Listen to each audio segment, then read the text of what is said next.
Bonjour à toutes et à tous et bienvenue sur Agile Toolkit. Aujourd'hui, nouvelle vidéo, questions d'agilité, où je vais répondre à des questions sur le thème du rôle du Product Manager, questions qui me seront posées par l'IA, par ChatGPT. Alors, le rôle de Product Manager, c'est un rôle de la méthode SAFe, mais pas vraiment en réalité parce que... alors je m'explique. Bon déjà, là on fait une série de vidéos sur les rôles de l'agilité à l'échelle. Donc on a fait RTE dans une précédente vidéo, là c'est Product Manager. Ensuite je ferai certainement Business Owner et Système Architecte. En fait, Product Manager dans la méthode SAFe sur le site de SAFe, alors là je l'ai pas, en plus j'ai pas mes identifiants donc on va pas les regarder, mais sur le site de SAFe, il parle plutôt de product management. Et le product management, c'est une communauté de personnes. Par exemple, tous les product owners qui se coordonnent ensemble, qui agissent comme une petite communauté. Le rôle de product manager, je ne sais pas s'il est défini précisément dans la version actuelle de SAFe en tant qu'individu unique qui coordonne l'action des PO. Mais toujours est-il que dans la plupart des projets, même en fait dans tous les projets en SAFe sur lesquels je suis intervenu, il y avait toujours un ou une product manager bien identifié qui va coordonner l'action d'un ensemble de personnes. Alors, je l'ai mis ici via ce petit dessin humoristique. Donc ici, c'est une product manager, donc je la représente sous forme de chef d'orchestre avec une petite baguette de chef d'orchestre. Et elle va coordonner l'action des product owners. Donc ici, j'ai représenté 3 product owners. Donc là, bon, ils ont une cravate. Bon, c'est l'IA qui a généré, bien sûr, donc je maîtrise pas tout. Ici, des gens avec une roadmap. Ici, une product owner avec un backlog. Ici, sous forme de mafieux, j'ai représenté un business owner. Bon, c'est un peu péjoratif, j'adore les business owners. Mais comme ils gèrent l'argent, alors en fait, ils gèrent pas vraiment l'argent, mais bon, il y a le mot business. Business, traduire ça plutôt par métier. Et donc plutôt que par argent, hein, bien sûr. Mais les business owners, c'est ceux qui comprennent ce qui permet de générer de la valeur avec le produit, parce qu'ils connaissent bien le métier. Donc il y a l'idée de valeur derrière. Qui dit valeur dit argent, donc c'est pour ça que j'ai représenté ça comme ça. Mais bon, c'est humoristique, c'est pour comprendre, hein, bien sûr, il n'y a rien contre les business owners. Ici, une jeune fille avec une casquette. Alors, les jeunes avec les casquettes, c'est la convention que j'utilise pour représenter les utilisateurs. Parce que jeune avec une casquette, ça veut dire que c'est pas des professionnels, ça peut être n'importe qui. Et voilà, ils sont plus détendus, c'est pour les utilisateurs. Et ici, un UX UI. J'utilise les mêmes conventions dans les mêmes symboles dans toutes les vidéos afin de faciliter la compréhension et de se repérer un peu mieux avec tous ces rôles. Donc ici, UX UI, c'est User Experience, User Interface. C'est les gens qui vont décider de l'expérience utilisateur, de l'esthétique. Alors, bien souvent, même dans les grands projets, c'est des personnes séparées, UX UI, et même certainement, s'il y en a parmi vous qui me regardez, peut-être que vous bondissez sur votre chaise en disant que c'est simpliste. Et puis là, bon, j'ai représenté ça sous forme d'un peintre, d'un artiste peintre, bon voilà. Là aussi, c'est vraiment à but pédagogique, hein, de simplification. Donc, la product manager va devoir coordonner l'ensemble de toutes ces parties prenantes qui vont contribuer à définir ce que va être le produit. Alors bien sûr, des business owners, des UX UI, des utilisateurs, il peut y en avoir beaucoup plus. Et même des PO sur un train, il y en aurait beaucoup plus que ça. Donc, elle va avant tout coordonner les product owners et également des business owners, des UX UI. Et bien sûr, tout doit se faire en harmonie avec les PO. Hein. Et donc ici, le petit robot, c'est celui qui va me poser les questions. Bon, il est 21h, je suis un peu fatigué, je vous prie de m'excuser. J'espère que les questions ne seront pas trop difficiles. Donc, j'utilise toujours le même prompt. On pose toutes les questions. Donc, la dernière fois, c'était RTE et cette fois-ci, c'est Product Owner. Maintenant, on continue, mais pose-moi uniquement des questions sur le rôle de Product Manager. Product Manager. Voilà, déjà, je fais un lapsus. Fais attention à me poser des questions une par une et attends que je te dise quand poser la question suivante. Donc, première question. Alors, c'est un rôle particulièrement compliqué, du coup, je pense. Donc, j'espère que les questions seront assez faciles. Question 1. Selon toi, quelle est la responsabilité centrale du product manager et comment se distingue-t-elle concrètement de celle du product owner dans un contexte à l'échelle? Donc j'ai un peu de le dire. Donc dans mon introduction, c'est vrai que je fais toujours une introduction maintenant dans ces vidéos pour placer le contexte. Donc le product owner ou la product owner va excusez-moi, je recommence. Le ou la product manager va coordonner l'action de tous les product owners. Donc ça, c'est la principale chose.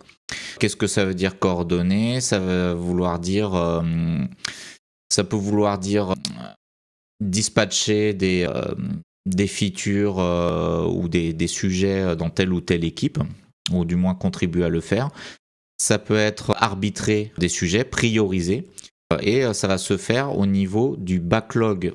Ça va se faire au niveau du backlog de features. Donc le backlog de features, c'est les items qui sont au niveau train, donc de plus grosse granularité.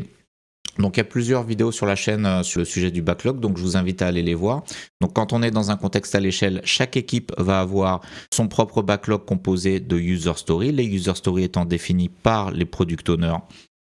Par les product owners, rédigés par les product owners, priorisés par les product owners, etc. Mais en fait, quand on est dans un très gros projet où il y a plusieurs équipes qui doivent contribuer au même produit, on va introduire un niveau supplémentaire au-dessus du niveau équipe. Donc il va y avoir plusieurs équipes, et pour coordonner l'action de toutes les équipes, eh bien, au niveau produit, ça va être le ou la product manager qui va coordonner les différents backlogs. Et il va y avoir un backlog de features, bien souvent, qui va être de la responsabilité de la product manager, et chaque feature se décomposant en user story ensuite, user story qui elles seront de la responsabilité de chaque product owner. Voilà, donc comment se distingue-t-elle concrètement par celle du product owner? La responsabilité, la responsabilité se distingue parce que c'est pas sur le même backlog. C'est un backlog avec une plus grosse granularité. Donc par exemple une feature, ça pourrait être, donc si on est sur un site de vente, ça pourrait être acheter un produit. Et donc ça serait une feature, et cette feature pourrait mettre en œuvre, pour être décomposée en des tas de user stories. Pour acheter un produit, il va falloir payer, il va falloir pouvoir consulter un produit, il va falloir le payer, enfin le mettre dans son panier, le payer, et ainsi de suite. On peut imaginer des tas de choses, suivre la livraison, enfin gérer la livraison, etc. Donc toutes ces choses que je viens de dire, eh bien, ça serait des user stories, éventuellement dans les backlogs de différentes équipes. Et voilà, donc au niveau product manager, on prioriserait à ce niveau de granularité de feature acheter un produit, qui a un plus gros niveau de granularité, c'est quelque chose de plus gros. Et ensuite, on décomposerait ça dans les backlogs de différentes équipes. Voilà, donc j'espère que c'est assez clair. Question suivante. Question suivante. Hop. Et je vais essayer d'aller un petit peu plus vite. Comment un product manager équilibre-t-il la vision long terme du produit avec les contraintes court terme des équipes et du train? Oula, ça c'est vraiment compliqué. Alors, c'est un rôle vraiment très très compliqué, product manager, pour la raison que je viens d'expliquer, que c'est au croisement de énormément de parties prenantes, etc. Bon, je vais quand même vous montrer un petit schéma. Je vais quand même montrer un petit schéma d'illustration. Donc, je vais dans mon petit Google Drive et je vais chercher role safe. Voilà, ça doit être ça. Bon, j'ai plein de versions de slides, voilà. Donc c'est les slides du cours sur l'agilité à l'échelle. Sur le rôle de product manager, c'est ici. Donc la product manager, donc toujours la même icône de petit chef d'orchestre. Et bien ici en dessous, il y a toutes les équipes. Donc là j'ai mis 4 équipes, pardon. Chaque équipe ayant son product owner, scrum master et puis ses team members. Alors là j'ai pas mis des icônes pour pas trop surcharger. Et la product owner va être en interaction avec toutes les parties prenantes au-dessus. Donc c'est un rôle très difficile parce que c'est vraiment central dans une grande échelle, dans un grand projet, c'est-à-dire un programme qui est donc un projet qui va être composé de plusieurs sous-projets. Donc comment équilibrer la vision long terme du produit avec les contraintes court terme du terrain? Alors, c'est pas le product manager qui va équilibrer, enfin si, qui va équilibrer les choses, mais la chose importante, c'est d'avoir une vision. C'est déjà d'avoir une vision long terme. Pour les contraintes court terme, finalement, c'est le problème des product owners de gérer ça. Donc le rôle principal du product manager, c'est d'avoir une vision long terme et macro du produit, de donner une roadmap sans rentrer trop dans les détails. Ensuite, cette vision, elle est partagée avec les différents product owners. qui eux vont être plus en prise avec les contraintes court terme parce que les product owners vont être en interaction avec les team members au sein des équipes via les iteration planning, via les backlog refinement.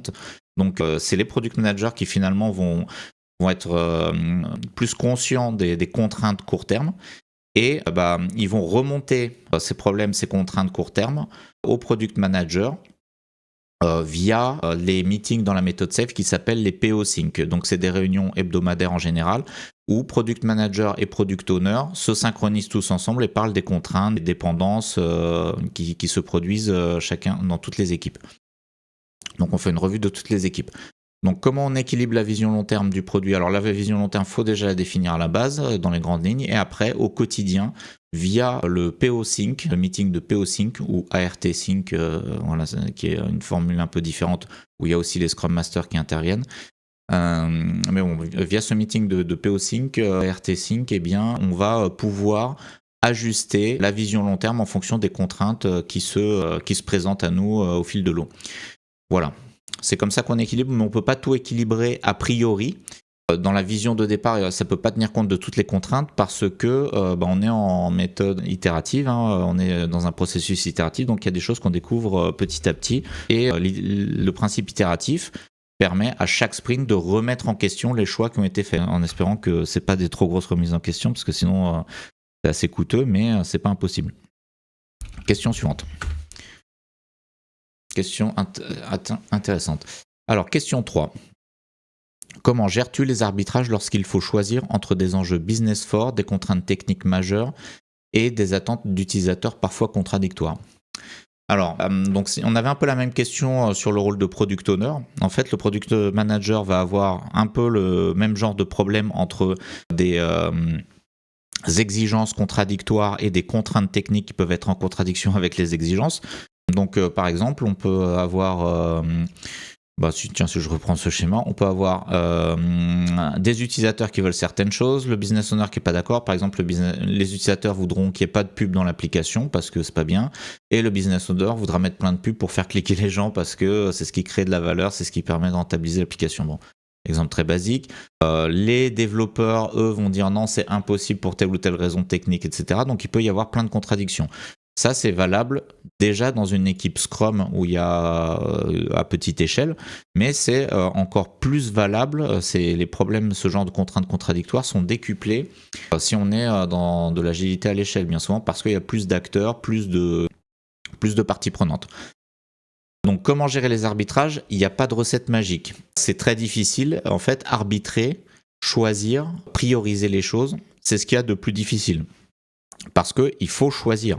Il faut prendre en compte tous les avis de toutes les parties prenantes au-dessus, toutes les exigences, etc., pour synthétiser un backlog produit, que ce soit au niveau feature ou au niveau user story, mais bon, dans le cas du product manager, au niveau produit d'abord. Et ce backlog, une fois qu'il est réalisé avec les exigences, il va encore y avoir les contraintes techniques remontées par les équipes de développement qui vont dire oui, ok, cette feature c'est bien beau mais on n'est pas capable de le faire pour telle ou telle raison ou ça pose tel ou tel problème technique et donc ça va encore compliquer la chose. Donc c'est vraiment particulièrement difficile. Alors comment on gère les arbitrages? Alors la première des choses, alors pour réaliser toute cette synthèse, c'est une énorme synthèse qui va tenir compte de toutes ces contraintes, le résultat de cette synthèse étant un backlog feature priorisé, prêt à être développé, un backlog d'équipe, des backlogs d'équipe prêt à être développé, planifié, etc. Donc ça, c'est le résultat du point de vue du produit, c'est ce qu'on cherche. Alors pour réaliser cette synthèse, il y a quelque chose qui est essentiel, c'est que ça se travaille de manière itérative chaque semaine. C'est pas comme dans un cycle en V où quelqu'un va planifier l'ensemble de tout le produit dès le départ et ensuite on va demander à des gens de développer ce qui est un plan qui a été prévu dans les moindres détails. Là, le plan, en fait, il est déjà construit au départ, mais il peut être remis en question. Plein de choses peuvent être remises en question. Sprint après sprint, PI après PI, si on est dans un contexte safe, c'est le cas si on a un product manager. Donc tous les 3 mois, plein de choses peuvent être remises en question en fonction de tout un tas de choses qu'on découvre. Donc comment le gérer? Il faut que le product manager se réunisse de manière hebdomadaire via des PO Sync avec les product owners. Les product owners, eux, faut qu'ils se réunissent aussi de manière hebdomadaire avec leurs équipes pour faire des sessions de backlog refinement et de iteration planning. Alors iteration planning, iteration c'est le mot safe pour dire sprint. Iteration planning, sprint planning, c'est la même chose, 2 mots pour dire la même chose. Donc les PO se réunissent avec leurs équipes pour faire des backlog refinement, des sprint planning, etc. pour avoir les contraintes qui remontent, les contraintes techniques qui vont remonter de l'équipe. Chaque PO, les PO vont partager ça au product manager ou à la product manager lors des PO sync. Et donc ça, c'est le meeting du PO sync dont j'ai parlé avant. Mais aussi, la product manager va devoir faire des réunions avec les parties prenantes. Alors les parties prenantes, ça peut être des business owners, ça peut être des utilisateurs, ça peut être le client. Et bien sûr, à ces réunions peuvent participer les PO suivant le contexte, suivant l'organisation. Mais voilà, en fait, je donne beaucoup d'explications, alors tout ça c'est improvisé, mais en gros, au-dessus il y a les parties prenantes, en dessous il y a les équipes. Eh bien, la product manager doit se réunir de manière hebdomadaire, à la fois avec les parties prenantes dans un certain type de réunion et avec les équipes dans un autre type de réunion. Voilà, pas en même temps, parce que sinon il y a une confusion. Donc afin d'avoir des parties prenantes afin de pouvoir synthétiser la vision produit et de la part des équipes afin de prendre en compte les contraintes techniques provenant des équipes. Allez, question suivante. Et pour les contradictions, faut trancher. Faut trancher, il n'y a pas de recette magique, mais c'est la responsabilité du product manager ou de la product manager. Alors, question 4. Comment un product manager peut mesurer la réussite d'un produit sans se limiter à des indicateurs purement financiers ou de delivery? Bonne question. Alors, moi je trouve que les indicateurs financiers c'est déjà pas mal vu que les entreprises font ça pour gagner de l'argent, mais comment mesurer la réussite d'un produit? Alors, c'est assez simple. À chaque sprint / itération, sprint ou itération, c'est la même chose. C'est 2 mots pour dire la même chose. Donc à chaque sprint ou itération, il est censé y avoir des démos. Alors normalement à l'échelle de l'équipe, mais en fait quand on est dans un contexte safe, les démos sont censés être à chaque sprint des systèmes démos. Qu'est-ce que c'est un système démo ? C'est une démo où l'ensemble des composants logiciels produits par chacune des équipes sont intégrés dans une version, dans un système qui comporte tous les composants logiciels développés par toutes les équipes. Alors, dans la théorie de safe, normalement, à chaque sprint, il y a une système démo. Mais le problème, c'est que ça pose souvent des problèmes d'intégration, de fabriquer d'assembler tous les morceaux du logiciel. C'est pas forcément facile, ça peut être coûteux. Donc, bien souvent, ce qu'on fait, c'est qu'il n'y a qu'une seule système démo ou 2 dans un PI. Mais bon, peu importe. Mettons qu'il n'y a qu'une seule système démo, et que c'est la dernière du PI qu'on appelle la final system démo, la système démo finale de fin de PI, le PI étant la période de 3 mois du niveau train dans Safe. Donc, je simplifie, tous les 3 mois, il y a une grosse démo où tout le monde est présent et peut voir le résultat du produit. Et les démos, que ce soit en Scrum au niveau équipe ou au niveau Safe, dans un train au niveau Safe, les démos sont là pour recueillir du feedback utilisateur ou du feedback de la part des parties prenantes. J'ai dit feedback utilisateur, c'est peut-être un peu réducteur, je dirais plutôt feedback de toutes les parties prenantes. Donc il faut que la démo déjà montre vraiment le produit, vraiment ce qui a été fait. C'est pas un reporting de story point réalisé ou que sais-je. Ça doit montrer le produit, le mettre en œuvre et il doit y avoir un espace d'interaction. Donc il doit y avoir du temps réservé pour les questions de la part des parties prenantes et les parties prenantes doivent dire si ça leur va ou pas. Voilà.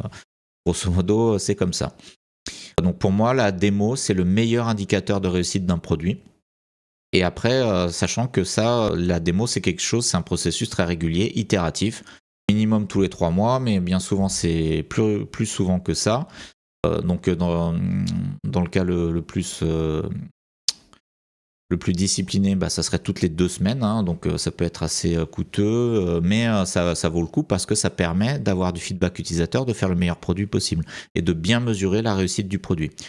Voilà, donc il y a les parties prenantes qui sont invitées à la démo, mais donc une autre manière, ça peut être de solliciter de véritables utilisateurs via des sessions spéciales de tests ou de feedback utilisateur. Donc ça dépend vraiment du type de produit. Donc là, je vais pas entrer dans les détails parce que Voilà, bon, il y a des produits où il y a plein d'utilisateurs, que ça va être du grand public. Il y a d'autres produits où ça va être un public extrêmement restreint parce qu'on fait des composants techniques à l'usage d'une seule entreprise, etc. Bon, mais la clé, c'est de faire des démos aux vrais utilisateurs et d'avoir leur retour. Alors je dis feedback, pardon pour l'anglicisme, c'est leur retour.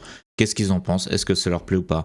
Et ensuite, la product manager accompagnée de tous ces PO va synthétiser, va prendre des notes, va synthétiser tout ça afin de créer des nouvelles features, de corriger des bugs, etc. Donc c'est un peu sans fin, c'est un processus itératif. Et voilà. C'était la question 4. Bon, j'espère que j'ai bien répondu. En tout cas, si jamais vous avez d'autres questions, des précisions, n'hésitez pas à le dire en commentaire. Et je vous remercie pour votre attention et je vous dis à très bientôt pour de prochaines vidéos.